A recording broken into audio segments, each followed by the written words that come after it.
যেটা আমরা করেছি আজকে সপ্তমীর সাজ, অ্যান্ড সঙ্গে রয়েছে শ্রীহরির পার্ল জুয়েলারি, রাইট? তো যেহেতু একটু লাইট সাজ, তো আমরা পার্ল দিয়ে শুরু করলাম, বাট গলাতে একটা হেভি জুয়েলারি এন্ড হেভি কানের দুল দিয়েছি। সো আমার এই নবমীর লুকটাকে বিশ্লেষণ করার জন্য উজ্জ্বল চলে এসো। জুয়েলারিটা কিন্তু খুব সুন্দর। হ্যাঁ, জুয়েলারিটা পরেছি শ্রীহরির গোল্ড প্লেটেড জুয়েলারি, গ্যারান্টি মানেই শ্রীহরি, একদম।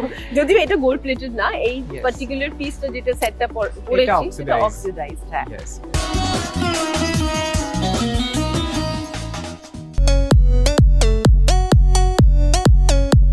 একদম সেই ট্র্যাডিশনাল লুক, তার সঙ্গে রয়েছে একদম শ্রীহরির গোল্ড প্লেটেড জুয়েলারি। এটা আমরা সেই কথাবার্তা চিন্তা করেই লাল সাদা বাঙালি ট্র্যাডিশন, অল্প সাজ, সাবেকি গয়না সবকিছু মাথায় রেখেই এই লুকটাকে ক্রিয়েট করা হয়েছে। শ্রীহরির তরফ থেকেও রয়েছে তোমার জন্য একটা গিফট। ও ওয়াও, হ্যাঁ, Shrihari gold plated jewellery, guarantee মানেই শ্রীহরি।